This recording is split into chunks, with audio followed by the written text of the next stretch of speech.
Hello viewers, I am Deepthi. Today I am going to discuss a few important predictive questions from Unit Modern Physics, that means your chapter Radioactivity for ICSE Class 10 Physics. At the same time, I am going to cover a few important concepts also. First of all, I am going to cover briefly the structure of atom. As you know, atom consists of electron, proton and neutron. Electron is negatively charged and of negligible mass. And mass of electron is 9.1 into 10 raised to power minus 31 kg. And they revolve around the nucleus in certain particular orbits known as stationary orbits. And their filling formula is 2n square, as you know. And the mass of proton which reside inside the nucleus is 1.67 into 10 raised to power minus 27 kg, and at the same time the mass of neutron is also same. It is 1.67 10 raised to power minus 27 kg, and the entire mass of the atom is inside the nucleus because both are heavy. As you know, the mass of electron is negligible, so we can consider the mass of proton plus neutron, it means nucleons, as the mass of atom. Now coming to the atomic number. Atomic number we will represent by Z. Z is equal to number of protons inside the nucleus, and then A is mass number. This is atomic number, and Z is atomic number, and A is mass number. Mass number is A. It means number of protons plus number of neutrons. Neutrons and protons both reside inside the nucleus, so we can say the mass of nucleons is the mass of the atom. Total number of कितने protons हैं, कितने neutrons हैं, and represented by A. Symbol, you know, electron is negatively charged, so -1 E0, proton is 1 P1 and neutron is N. So we can write a element, suppose X, by Z, X and A, where Z is atomic number and A is mass number. For example, sodium, it has atomic number 11. It means number of protons in sodium is 11, and number of neutrons we need to subtract 23 minus 11. So 23 minus 11, it means 12 is the number of neutrons in sodium, but number of protons are 11. And at the same time, if the atom is neutral, then it has same number of electrons also. So we can take the number of electrons as well as number of protons as the atomic number of the element, and the sum of protons and neutrons as the mass number of the element. Now coming to the important difference of isotopes, isobars and isotones. First of all, isotopes are the atoms of the same element, but isobars and isotones are the atoms of different elements. Next, isotopes have same atomic number but different mass number. Here in isobars, same mass number but different atomic number. And for isotones, atomic number as well as mass number both are different, but A minus Z remains same. It means number of neutrons remains same in the case of isotones. Example, carbon C6, 12, 6, C13, 6, C14. So 12, 13, 14 are the different mass numbers, but their atomic number remains same. Similarly, in the case of chlorine, 17 atomic number remains same, but mass number 35 and 37. Here you can identify the properties of isobars and isotones in the case of their example. For example, carbon, 6 atomic number, 14, then nitrogen, different element, nitrogen, 7 atomic number and 14 mass number. Mass number remains same but atomic number remains different. Mirror isobars, one important term associated with isobars, where proton and neutron inside the nucleus interchange. For example, sodium and magnesium, 11 and 12 are the atomic number, but 23 is the mass number. If we subtract, the number of neutron and proton interchange in these two. So these are the example of mirror isobars. In the case of isotone, examples are sodium and magnesium. 11 and 12 are the atomic number, but 23 and 24 are the mass number. But if we subtract in both the cases, number of neutrons will be 23 minus 11 and 24 minus 12. It means equal to 12. Again, in the case of potassium and argon, 39 minus 19 and 40 minus 20 remains equal to 20. So number of neutron 20 in both these cases. So these are the example of isotones. ये आपके कहाँ पर आएंगे, जहां पर आपको radioactivity की reactions complete करनी होंगी, वहां पूछा जाएगा what is the special name assign to the daughter nucleus. तो डॉटर न्यूक्लियस का जो स्पेशल नेम है वो आपने इन्हीं तीनों में से चूज करना है कि कौन सा हो सकता है, क्योंकि मोस्टली इन्हीं की प्रॉपर्टीज के अकॉर्डिंगली वो आपको दिया जाएगा और आपको वहां पर उनका प्रॉपर नाम लिखना है कि वो आइसोबार बना है जो डॉटर न्यूक्लियस है पेरेंट न्यूक्लियस से, या आइसोटोन बना है या आइसोटोप बना है। तो इनकी डेफिनेशन का आना इसीलिए जरूरी है। मोरओवर इनको एमसीक्यू में भी कवर किया जा सकता है। तो try to understand the difference between these three terms. The substances which disintegrate by the spontaneous emission of radiations are known as radioactive substances. For example, thorium, polonium, uranium, radium, all these are radioactive substances. And the phenomena of spontaneous emission of either alpha or beta and gamma radiations from the nucleus of an atom while decay is known as radioactivity. तो यहाँ से आपका chapter का main topic radioactivity start होता है। इसमें definition में main चीज क्या याद रखनी है, at a one time only either alpha or beta radiations will emit. Gamma can emit along with these two, but alpha और beta कभी इकट्ठा नहीं निकलेंगे, अलग अलग ही होंगे। गामा उनके दोनों के साथ भी हो सकता है। तो यहाँ पर स्पॉन्टेनियस इमिशन ये वर्ड आना चाहिए, ये हमारा कीवर्ड है। डिके वर्ड आना चाहिए, ये भी हमारा कीवर्ड है। तो रेडियो एक्टिविटी में हमारे ये सब्सटेंसेस जो हमने अभी नाम लिए हैं। अब now next question rises from this topic is कौन से सब्सटेंसेस हैं जिनमें रेडियो एक्टिविटी होगी और क्यों होगी, कब होगी। तो सब first of all try to understand जिनका एटॉमिक नंबर 82 से ग्रेटर देन होगा। Atoms having atomic number greater than 82, मतलब कि जो हमारे लेड के बाद आ रहे हैं ये सारे के सारे हमारे रेडियो एक्टिव सब्सटेंसेस बन जाएंगे। इसके अलावा क्यों ये रेडियो एक्टिव बन जाएंगे, क्योंकि इनके अंदर number of neutron inside the nucleus is much more than the number of protons. तो न्यूक्लियस स्टेबल कब होता है, when number of neutron and proton are equal. Whenever number of neutron or either you can say proton also is not equal, is much more than in comparison to the other, then जो nucleus है वो unstable हो जाएगा। That is why radioactivity वहां पर होगी। समझ आ गया। अब इस चीज के साथ आगे चलते हैं। Next question associated with radioactivity is why it is known as a nuclear phenomena. अब न्यूक्लियर फिनोमेना क्यों है, क्योंकि ये केमिस्ट्री के ऑर्बिटल इलेक्ट्रॉन्स के जैसा नहीं है, ये फिजिक्स का रेडियो एक्टिविटी है और ये न्यूक्लियस के साथ एसोसिएटेड है, इसलिए ये न्यूक्लियर फिनोमेना है। कैसे लिखेंगे, any type of physical change और केमिकल चेंज इनको डिस्टर्ब नहीं कर पाएगा। और फिजिकल चेंजेस में हमारे पास क्या क्या आ जाएगा, change in pressure and temperature. अगर हम केमिकल चेंजेस की बात करेंगे, एक्सेसिव हीटिंग आ गया, फ्रीजिंग आ गया, आपका स्ट्रॉन्ग इलेक्ट्रिक या मैग्नेटिक फील्ड आ गया, केमिकल ट्रीटमेंट आ गया, ऑक्सीडेशन आ गया, does not change the nature of radiation emitted by the substance and the rate and it's rate of decay, कि जिस रेट से वो डिके हो रहा था हो रहा है। तो इन सब चीजों पर किसी भी केमिकल चेंज का या किसी भी फिजिकल चेंज का कोई असर नहीं पड़ेगा। डेट इज वाई ये न्यूक्लियस के साथ एसोसिएटेड है, it is known as nuclear phenomena.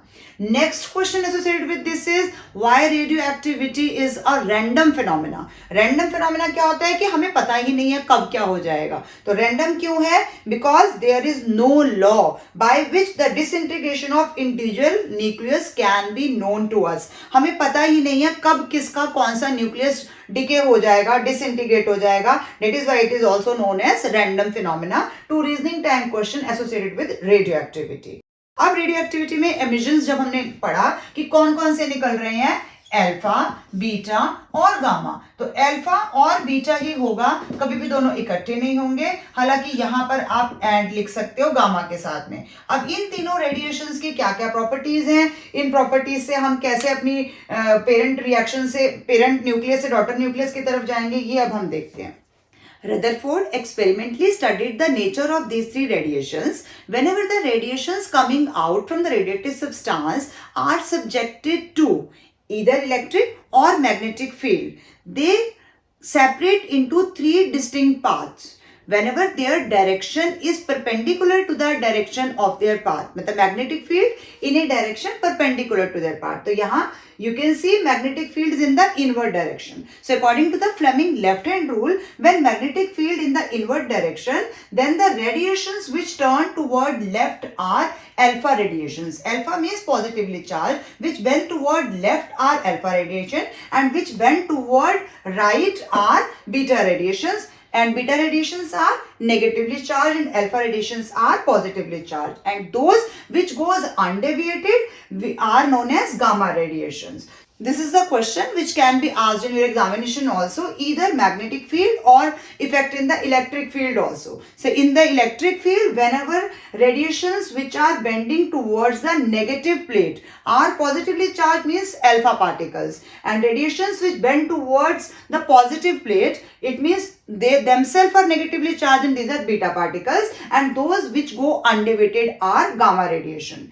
Next question associated with this topic is कौन सी रेडिएशन, आप देख सकते हैं दोनों डायग्राम में, the radiations which are bending most are beta radiations. Beta radiations की बेंडिंग ज्यादा है, अल्फा काफी हद तक स्ट्रेट गई हैं. तो ये क्वेश्चन आ सकता है, why the deviation of beta particle is more. So the answer is alpha particle is more massive than beta particle. Alpha particle भारी है, जो भारी चीज है वो सीधे तक आगे चले जाएगी, और जो हल्की है वो जल्दी से बेंड हो जाएगी. या you can say beta particle is lighter than alpha particle. जो हल्का है वो बेंड ज्यादा हो जाएगा और जो भारी है वो कम बेंड होगा. तो ये इसमें डेविएशन का पक्का क्वेश्चन आता है कि डेविएशन जो है वो बीटा पार्टिकल में ज्यादा क्यों है, अल्फा में ज्यादा क्यों नहीं है.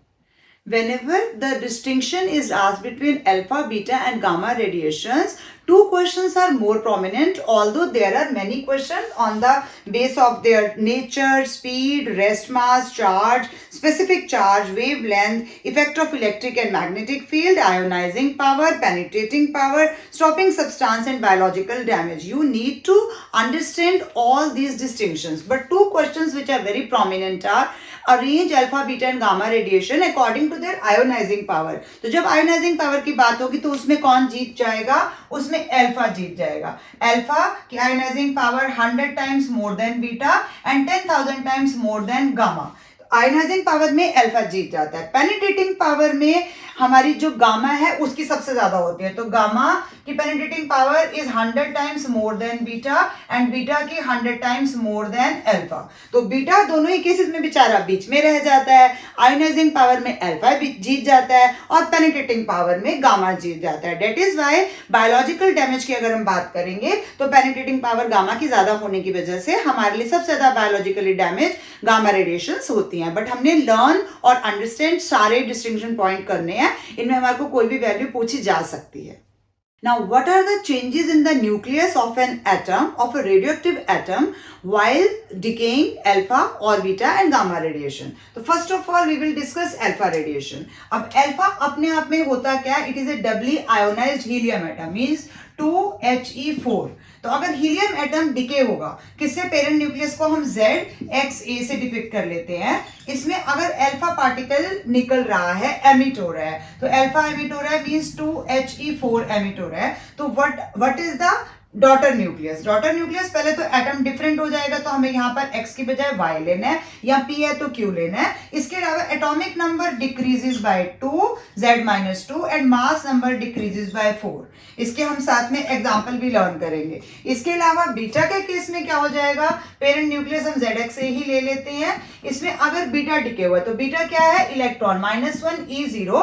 बस बीटा में क्या फर्क है कि बीटा के केस में जो इलेक्ट्रॉन है वो न्यूक्लियस में से एमिट हो रहा है. अब आप कहोगे कि न्यूक्लियस में तो इलेक्ट्रॉन होता ही नहीं है, न्यूक्लियस के तो सराउंडिंग में इलेक्ट्रॉन्स रिवॉल्व कर रहे हैं, लेकिन ये इलेक्ट्रॉन जैसे ही एक न्यूट्रॉन प्रोटॉन में कन्वर्ट होता है, एक इलेक्ट्रॉन एमिट होता है, जो एमिट होते ही न्यूक्लियस में तो रह नहीं सकता, क्योंकि न्यूक्लियस इलेक्ट्रॉन का घर ही नहीं है. तो उसको बनते ही बाहर जाना है, बाहर भाग जाना है, तो बाहर निकल जाएगा. तो बीटा है नेगेटिवली चार्ज पार्टिकल, बट ये न्यूक्लियस में बन रहा है, ये इसका चेंज है. तो अब जब बीटा निकलेगा तो क्या बनेगा, हमारे पास डॉटर न्यूक्लियस Y बना, यहाँ पर -1 है, इट मींस उसका एटॉमिक नंबर इंक्रीजेस बाय 1 हो जाएगा, मास नंबर रिमेन सेम रहेगा, और साथ में हम बीटा पार्टिकल को -1E0 या -1 बीटा 0 से डिपिक्ट कर सकते हैं. इसके अलावा गामा रेडिएशंस में सिर्फ पेरेंट न्यूक्लियस जो है वो एक्साइटेड स्टेट में है, तो उसके ऊपर हम स्टार दे देते हैं कि इसके पास एनर्जी ज्यादा है, तो सिर्फ एनर्जी में चेंज आएगा. डॉटर न्यूक्लियस सेम का सेम रहेगा, सिर्फ उसमें एनर्जी कंसिडरेशंस में डिफरेंस आ जाएगा, क्योंकि एनर्जी उसकी डिक्रीज होती जाएगी.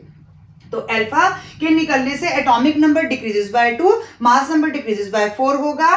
बीटा के डिके होने से एटॉमिक नंबर इंक्रीजेस बाय 1 और मास नंबर रिमेन्स सेम, और गामा के निकलने से एटॉमिक नंबर और मास नंबर रिमेन्स द सेम। ये तीन चीज आपने याद करनी है along with the examples of these three radiations. With the help of example, you can understand very clearly. Here it is uranium, atomic number 92 and mass number 238.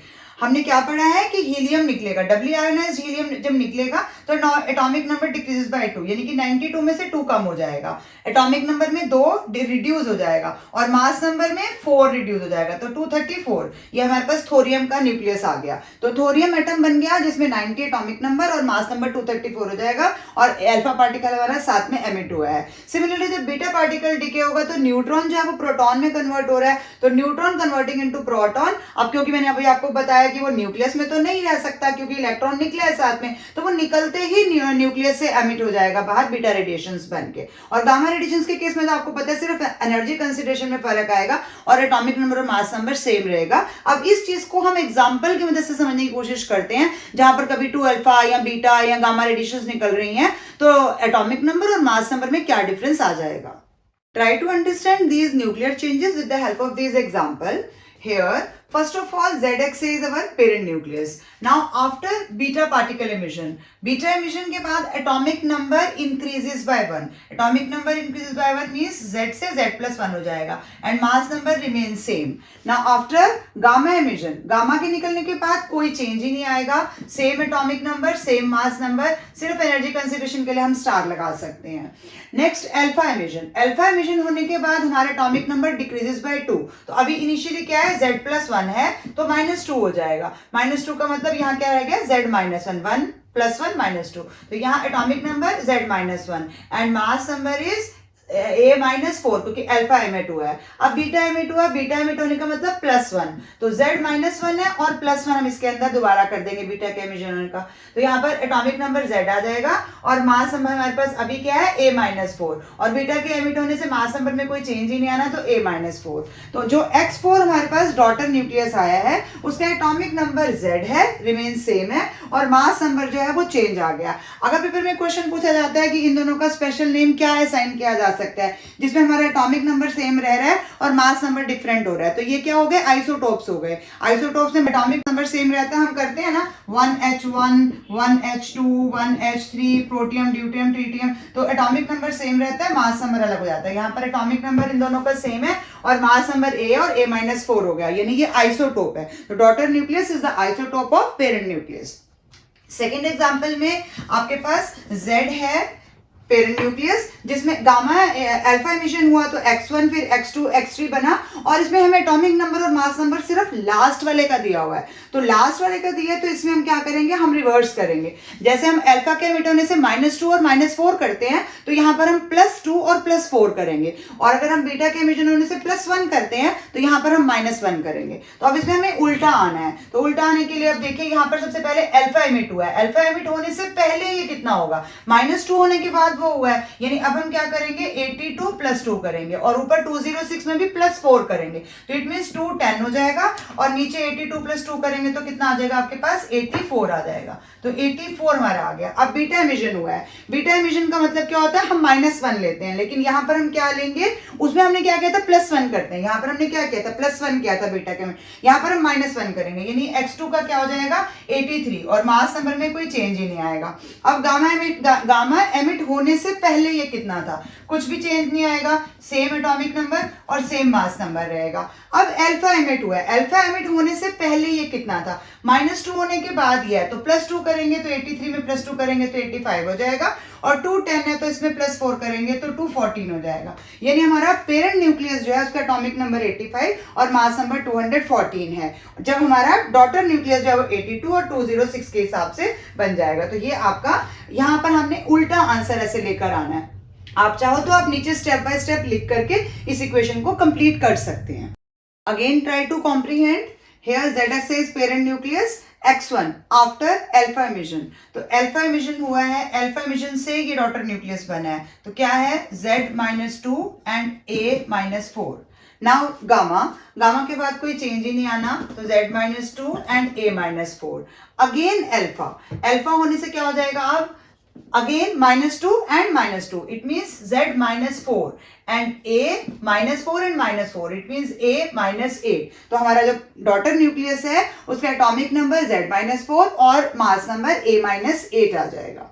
Again try to understand, यहाँ पर भी हमें daughter nucleus का atomic number और mass number दिया है, हमें उनके प्रीवियस यानी कि पेरेंट न्यूक्लियस का बताना है. तो यहाँ एक एक करके आपका स्टेप ठीक होगा तभी आप लास्ट तक ठीक पहुंच पाएंगे. अल्फा मिशन के बाद यहाँ पर हमारे पास 69 और 172 आया है. तो अल्फा मिशन से पहले क्या होगा, -2 और -4 होने के बाद ही है, तो हमें क्या करना है, प्लस करना है. इट मीन 69 + 2 कितना हो गया, 71. 172 + 4, 172 में हम +4 करेंगे यानी 176 हमारा यहाँ पर आ गया. अब इससे पहले भी अल्फा EMA2 है यानी ये उससे भी 2 और 4 से इंक्रीज होगा. तो 71 में +2 करेंगे तो कितना आ गया, 73 हमारा एटॉमिक नंबर आ जाएगा. तो 73 आ गया हमारे पास एटॉमिक नंबर में, और 176 + 4 करेंगे तो कितना आ गया, 180. अब बीटा एमिशन हुआ है. बीटा एमिशन होने पे नॉर्मली हम क्या करते हैं, +1 करते हैं, लेकिन यहाँ पर क्या हो जाएगा, -1 हो जाएगा. यानी एटॉमिक नंबर में 72 यानी डिक्रीज बाय 1 हो जाएगा, लेकिन mass number remain the same. तो हमारा पेरेंट न्यूक्लियस जो है वो एटॉमिक नंबर 72 और मास नंबर हमारा 180 आ गया. तो इसमें हमने बैक आना है और इसमें हमने सामने की तरफ जाना है. जो हमें गिवन है उसी के अकॉर्डिंगली हमने क्वेश्चन को करना है. बट रूल यही रहेगा, whenever alpha particle is emitted atomic number decreases by 2 and mass number decreases by 4. Whenever beta particle is emitted atomic number increases by 1 and mass number remains same. And whenever gamma particle is emitted no change in atomic number and mass number, only change in the energy considerations. Another predicted questions are uses of radioactivity in the field of medical, scientific use and industrial use. तो जिसमें particularly पूछा जाएगा use उसी में बोलना है, और इसमें प्रेफरेबली आप अल्फा, बीटा और गामा तीनों रेडिएशंस के इन तीनों में यूजेस को अच्छे से याद कर लीजिए, क्योंकि ये हमारे पास रेडिकल क्वेश्चंस भी थोड़े से कवर करने पड़ते हैं. Now sources of harmful radiations के अंदर radioactive fall out from the nuclear power plant. तो ये भी हमने पढ़ना है, ये हमारे सिलेबस का इतना ज्यादा इंपॉर्टेंट पार्ट है नहीं, इसको आप एज इट इज छोड़ सकते हैं. हार्मफुल इफेक्ट ऑफ रेडिएशन, इसमें हमने करना है. इसमें सेफ्टी प्रिकॉशंस कौन कौन सी आ सकते हैं यूजिंग न्यूक्लियर एनर्जी. तो सेफ्टी प्रिकॉशंस हमारे पास 3 हेडिंग्स हैं. तीनों हेडिंग्स में जिसका पूछा जाएगा उसी का आंसर देना है. For example establishment of nuclear power plant है, तो न्यूक्लियर पावर प्लांट में हमारा लेड और स्टील की वॉल से शील्डिंग हम करेंगे. एयर टाइट बिल्डिंग होनी चाहिए, स्ट्रॉन्ग कंक्रीट का स्ट्रक्चर होना चाहिए ताकि वो विथस्टैंड कर पाए किसी भी डिजास्टर को, अर्थक्वेक को या एक्सप्लोजन को. कूलिंग सिस्टम का बैकअप होना चाहिए. इस तरह के पॉइंट्स हमारे आएंगे सेफ्टी प्रिकॉशंस में जब हम न्यूक्लियर पावर प्लांट एस्टेब्लिश करने की बात कर रहे हैं. फिर सेकंड आता है हमारा हैंडलिंग ऑफ रेडियोएक्टिव मटेरियल. तो रेडियोएक्टिव मटेरियल में लेड लाइंड एप्रन्स होने चाहिए. रेडियोएक्टिव मटेरियल के साथ हमें लॉन्ग लेड के टोंग्स चाहिए. स्पेशल फिल्म बैंडेजेस होनी चाहिए जो टाइम टू टाइम टेस्टिंग होगी कि कितनी झेल सकती हैं रेडिएशंस को. इसके अलावा रेडिएशंस जो बाकी अदर डायरेक्शन से आ रही हैं उनको रोकने के लिए हमारे उसके अंदर सिर्फ एक नैरो ओपनिंग होती है. थिक लेड का कंटेनर होगा और नैरो ओपनिंग होगी, तभी हम यही वाले पॉइंट्स लिखेंगे. इसके अलावा safe disposal of nuclear waste के लिए हमें, क्योंकि रेडियोएक्टिव मटेरियल आपको पता है यूज होने के बाद भी जो हम डंप कर देते हैं वो भी हार्मफुल होता है. इसके लिए पहले हमें थिक कास्ट लेने हैं, buried in the specially constructed deep underground mines में या स्टोर्स में उनको डालना है, और वो पॉपुलेटेड एरिया से बहुत दूर होने चाहिए, या फिर यूजलेस माइंस में डाल सकते हैं और उनको सील बंद करके कैस्केट को बंद करके अंदर डाल दिया जाए. One more important question is what do you mean by background radiations? तो background radiations are the radioactive radiations. इसमें either alpha और beta और gamma कोई भी आ सकती हैं, to which we all are exposed even in the absence of any external radioactive source. हमें दिखाई नहीं दे रहा है बट हमारे आसपास में radioactive radiations हैं. तो कौन से दो सोर्सेज इसमें आ जाएंगे, internal source and external source. तो इंटरनल में हमारी बॉडी में कौन कौन से हैं, पोटेशियम K40 और कार्बन का C14, ये. इसके अलावा रेडियम. अब रेडियम जो है वो इसमें से ज्यादातर हमारी बोन्स के अंदर होता है और बाकी दोनों जो है हमारी पूरी बॉडी को, एंटायर बॉडी को इफेक्ट करते हैं. अगर हम एक्सटर्नल सोर्स की बात करेंगे तो कॉस्मिक रेज है, नेचुरली ऑक्रिक रेडियोएक्टिव एलिमेंट है जैसे कि रेडॉन 220 है, सोलर रेडिएशन है. हाँ, इनकी डोज जो होती है वो बहुत कम होती है, तो इसीलिए हमारे को इससे ज्यादा कोई खतरा नहीं होता है. But we can't stop themselves from these radiations. हमें इनके एक्सपोजर में आना ही पड़ता है. वो अलग बात है कि हम पर इनका हार्मफुल रेडिएशन का कोई खास फर्क पड़ता नहीं है. One more important point I want to mention in this video is कि आपके पास बहुत सारे कंपेरिजन आएंगे इस चैप्टर से रिलेटेड क्वेश्चन में जो आपके स्पेक्ट्रम चैप्टर के साथ जुड़े होंगे। वहां पर भी आपने इलेक्ट्रोमैग्नेटिक स्पेक्ट्रम पढ़ा है और यहाँ पर आप रेडिएशन अल्फा बीटा और गामा पढ़ रहे हैं। तो कुछ क्वेश्चन जो इन दोनों के साथ कॉमन में आएंगे, state 3 properties which are common to both the beta rays and cathode rays and how do beta rays differ from the cathode rays. हमें पता है कि उनका सोर्स अलग हो जाता है, अभी हमने डिस्कस भी किया था। तो इनकी 3 कॉमन प्रॉपर्टीज और इनका एक डिफरेंस आपको अच्छे ढंग से करना है। इसके अलावा इंफ्रारेड रेडिएशन और गामा रेज में क्या फर्क है, according to their wavelength, according to their penetrating power क्या क्या डिफरेंसेस आते हैं। तो कुछ क्वेश्चंस, कुछ सिमिलरिटीज, कुछ डिसिमिलरिटीज हमारी अल्फा बीटा गामा को लेकर भी हो सकती है, उस चैप्टर स्पेक्ट्रम के साथ आपका जो इलेक्ट्रोमैग्नेटिक स्पेक्ट्रम है उसको कंसीडर करते हुए भी हो सकती हैं।